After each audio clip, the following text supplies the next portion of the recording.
Every eligible resident of Assam should be included in the electoral roll, and every ineligible person should be removed from the electoral roll. So this is the purpose of the special revision. मैं आरंभणीতে ক'ব বিচাৰিছো এটো SIR নহয় commission already যোৱাকালিও declare কৰিছে আপোনালোকে জানে যেতিয়া 12খন ৰাজ্যত SIR ডিক্লেয়াৰ কৰিছে তেতিয়াও কৈছে কি আপোনালোকে জানে অসমৰটো সিটিজেনশিপ এক্টৰ নিয়মাৱলী বেলেগ তো আমাৰ ইস্যুজ বেলেগ এটো SIR নহয় SIR আপোনালোকে জানে NRC তো আপডেট হৈছে অলৰেডি NRC ডাটা পাবলিশ কাৰণে এটা প্ৰসেস এটা চলি আছে এটো পিছত হ'ব this is a special revision to make sure, again I am saying, to include every eligible citizen. Now, who is the eligible citizen? Eligible citizen of Saita, 5টা point কোয়া আছে. Person should be a citizen of India, not less than 18 years of age as on 1/1/26. মানে আমার যে অহা বছর election আছে তার কারণে qualifying date. Ordinary resident of the constituency. মানে ইয়ার PRC বলি কথা কোয়া নাই. Ordinary resident মানে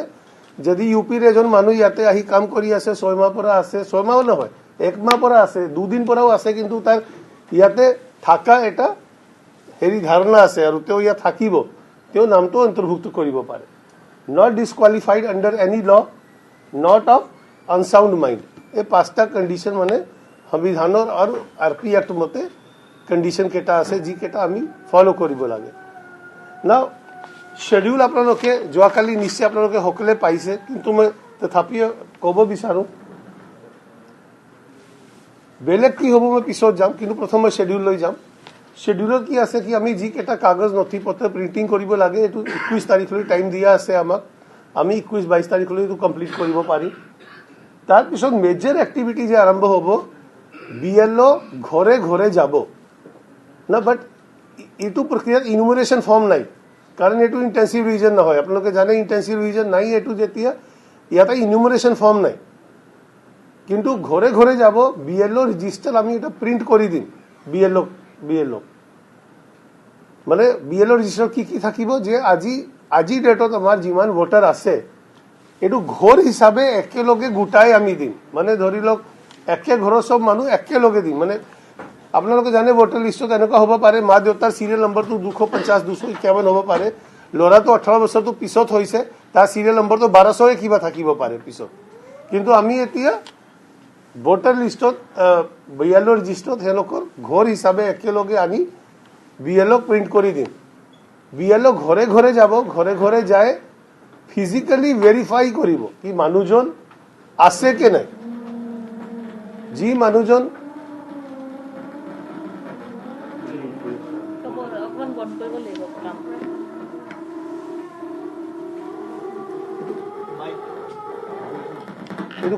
এটো বন্ধ আছে কারবার মাইক নাই উপর কাম কৰি আছে উপৰ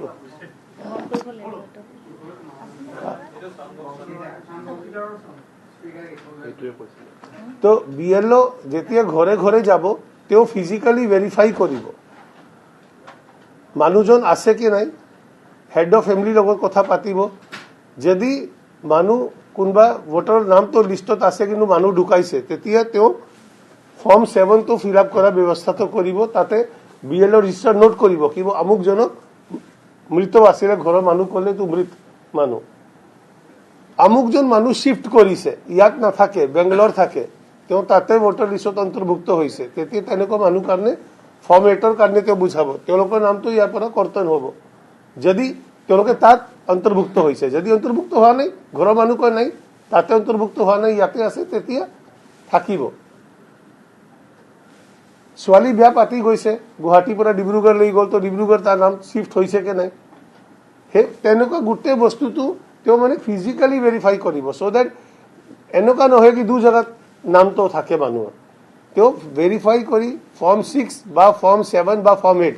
হেতুই চাব যদি ঘৰত কোনবা 18 বছৰ কি ওপৰত আছে কিন্তু তাৰ নাম অন্তৰ্ভুক্ত হোৱা নাই ফৰ্ম 6 দিব কি আপনি ইয়াৰ ফৰ্ম 6 তো লৈ তাৰ নামটো অন্তৰ্ভুক্ত কৰাৰ কাৰণে এডিশন কৰাৰ কাৰণে আপনি এই ফর্মটো দিও কারবার ব্যক্তি অহা বছর 18 বছর হবলগীয়া আছে তাকো তো ফর্ম দিব কারণ অ্যাডভান্স ফর্ম তো আপনি জানে আমি লব পারো 4 কোয়ার্টার লৈ অহা বছৰৰ ফৰ্ম তো আমি এতিয়া লৈ থৈ দিব পাৰো সিস্টেমত ভৰাই থব পাৰো कारण जेती तार 18 बছर क्वार्टरली हम आम फर्म तो क्लियर करूँ सो ये गोटे प्रक्रिया तो घरे जा जा कर एक बार यदि मानु ना पाए 3 बार लई घर যাব বিএলও মানে प्रक्रिया तो तेनेका करिब बिचारा होइसे कमिशनर परा कि आमी घरे घरे जाए वेरीफाई करूँ कि मानु आसे कि नहीं माने सामरी रिविजन अपनी जाने घरे घरे जोआ ना होय तेनेका बेसी मानु निजे आगबारी आहे आमी फॉर्म 678 कॉल करूँ और आमी तार पिছত हेरी करूँ डिस्पोज करूँ किंतु here there will be a serious house to house visit BLO register update करा जाबो एपत अपडेट करा जाबो और तार भित्तित फॉर्म 678 कलेक्शन होबो हे फील्ड विजिट पिছত हे आमी ड्राफ्ट पब्लिकेशन तो करिम किंतु ड्राफ्ट पब्लिकेशनर आगत एटा आरु प्रक्रिया আছে रैशनलाइजेशन ऑफ पोलिंग स्टेशन माने आमार आपनलोके जाने आगर आमार वोटर संख्या এটা पोलिंग स्टेशनत आছিলে 1500 एबार कमिशन गाइडलाइन दिसे 1200 লৈ কমাই আনিব লাগে तो 1200 লৈ কমালে আমি এটা এক্সারসাইজ কৰিছো অসমত মানে 1826 पोलिंग स्टेशन বাঢ়িব লাগে কিন্তু মই 1826 पोलिंग स्टेशन বাঢ়িব আগৰ পৰা মানে যে জানুৱাৰী লৈ যি আছিল 826 কিন্তু এই নম্বৰ তো মই আপোনাক ডিস্ট্ৰিক্ট হিচাপে এতিয়া নিদিও কাৰণ কমিশনৰ তাত এপ্ৰুভল কাৰণে যাব আমাৰ প্ৰপোজাল দুদিনত আমি অনুমোদন পালে আমি আপোনালোকৰ ডিস্ট্ৰিক্ট হিচাপে কিমান বাঢ়িছে কোত আগত কিমান আছিল নতুন কিমান হল আমি আপোনাক ডিআইপিআর যোগেদি সার্কুলেট কৰিম এটো আমি সময়মতে সাৰ্কুলেট কৰিম যেতিয়া মানে ডাট পাবলিকেশন আগে আগে কাৰণ আপোনালোকে জানে ডাট পাবলিকেশনৰ যে সময় দিয়া আছে 27 ডিসেম্বৰ দিয়া আছে তো তাৰ আগত আমি গোটে প্ৰক্ৰিয়াটো শেষ কৰিব লাগিব আমি আপোনালোকক তেতিয়া লিষ্টটো শেয়াৰ কৰিম কি কোন কোনটো পোলিং স্টেশন নতুন হল অকলে প্ৰেছৰ লগত নহয় ৰাজনীতিক দলৰ লগতো আমি শেয়াৰ কৰিম এই গোটে লিষ্টটো এই प्रक्रिया तो जी आमी 1826 पोलिंग स्टेशन करूँ आमी जोआ 4 माह परा जिला ভিত্তিত ডিসি কেজনে যে ডিস্ট্রিক্ট লেভেলত রাজনৈতিক দলৰ সদস্য কেজন আছে তেওঁলোকৰ 4টা 5টা মিটিং অলৰেডি পাতিছে ৰেকৰ্ড ৰাখিছে তেওঁলোকে পাতি তেওঁলোকে ক'ত হ'ব লাগে পোলিং স্টেশন ক'ত ৰাইজৰ কাৰণে উপযুক্ত হ'ব সকলৰ লগত কথা পাতি এই বস্তুটো প্ৰপোজালটো সাবমিট কৰিছে সো এই প্ৰক্ৰিয়াটো অলৰেডি যোৱা 4 মাহ 5 মাহ পৰা ৰেশনালাইজেশনৰ মানে আমাৰ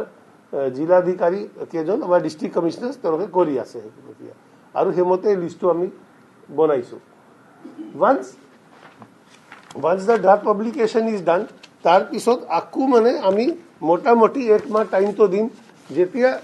যি কেজন মানুহ তার পিছত তো কব পারে কি আমার ফর্ম 678 তো রই গল ঘরে ঘরে আমার তা যেতিয়া গনো তিনিবারও বিএলও গল আমি আমাক নাপালে বা কোনবা মানুহ তেতিয়া বাহিৰত আছিল तो आमी तार पिছত तो आमी मोटामोटी 1 माह टाइम दी आसो 27/12 পৰা 22/1 লৈ मानु आरु फॉर्म 678 जमा দিব পাৰিব যদি তেওঁলোকৰ মানে থাকে অভিযোগ কি কাৰবাৰ কৰ্তন কৰিব লাগে কারবার শিফটিং আছে কারবার নতুন এপ্লিকেশন দিব লগিয়া আছিল এন্ড তার পিছত আমি ফাইনাল ডিসপোজাল পিছত 10th ফেব্রুয়ারি লৈ ফাইনাল ভোটার লিস্ট আমি পাবলিশ কৰিম হে ভোটার লিস্ট 10 ফেব্রুয়ারি যদি পাবলিশ হ'ব हेतु फॉर द स्पेशल रिविजन तार पिছত तो किंतु कंटिन्यूअस अपडेशन होय থাকিব আপোনালোকে জানে কি कंटिन्यूअस अपडेशনৰ যে প্ৰক্ৰিয়া আছে হেতু up to last date of nomination লৈ চলি থাকে আৰু প্ৰায় জি application 10 days before last date of nomination লৈ আহে হে কেটা এপ্লিকেশন আমি ডিসপোজ কৰো কিন্তু মই তথাপিও আপোনাৰ সকলো যোগেদি ৰাইজক জনাব বিচাৰিছো কি তেওঁলোকে स्पेशल रिविजनते नाम अंतर्भुक्त करिब चेष्टा करक किय फरवरी लास्टले इलेक्शन अनाउंस होबो पारे तो माने 10 फरवरी पिছত बहुत टाइम बेसी ना থাকিব कि आपनालोके नाम तो আকু নতুন के जे अंतर्भुक्त कराक तो टाइम कम থাকিব तो जेतिया आपनार तात एतिया नवंबर लास्टर পৰা एकदम जनवरी 22 तारिखली फॉर्म दिया टाइम तो আছে तेती আমি এই টাইম তো एतिया उपभोग करिब লাগে আমি লাস্টলৈ এই বস্তুটো রাখিব না লাগে কিন্তু যদি কিবা কাৰণত কারবার নাম তো 10 ফেব্রুয়ারি যেতিয়া ফাইনাল লিস্টটো পাবলিশ হ'ব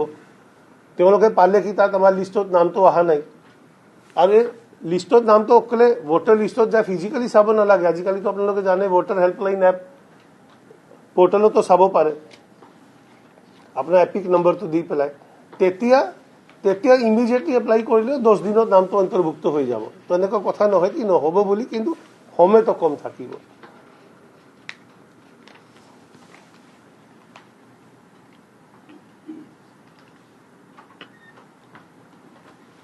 কিবা আছে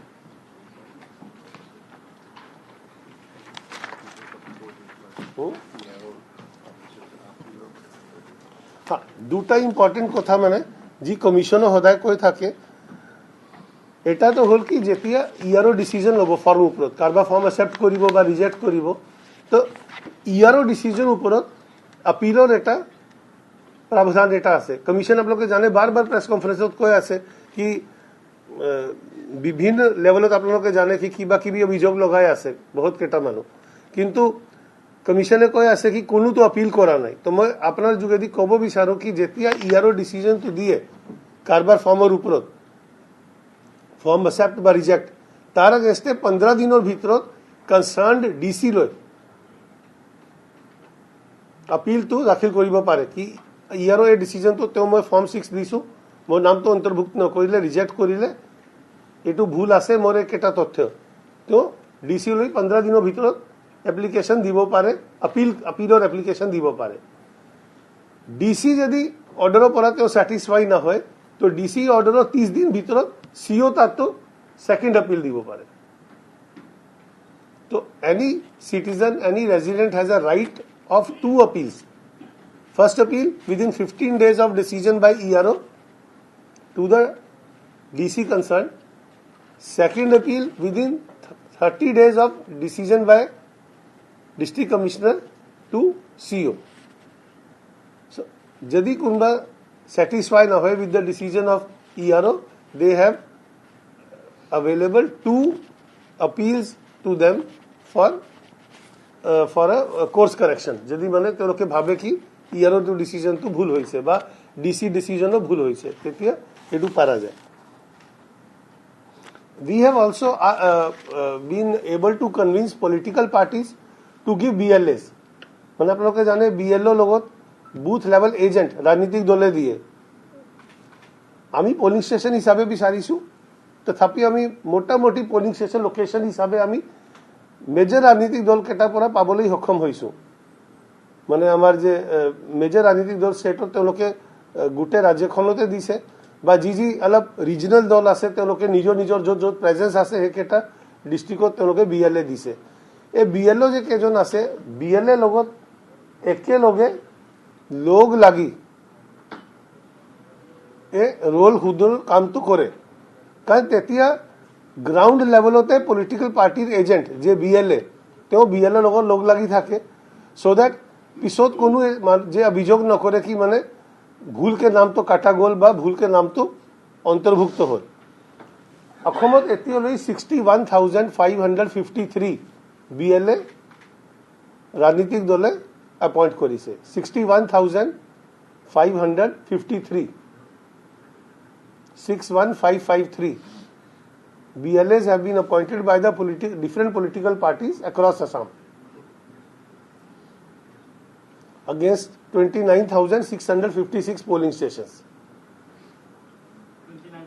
656 polling stations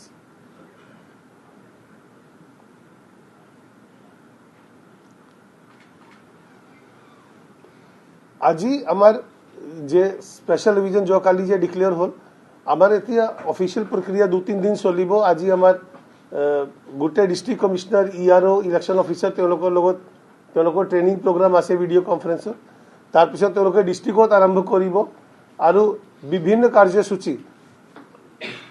আপনার যে কোনো BLO রেজিস্টার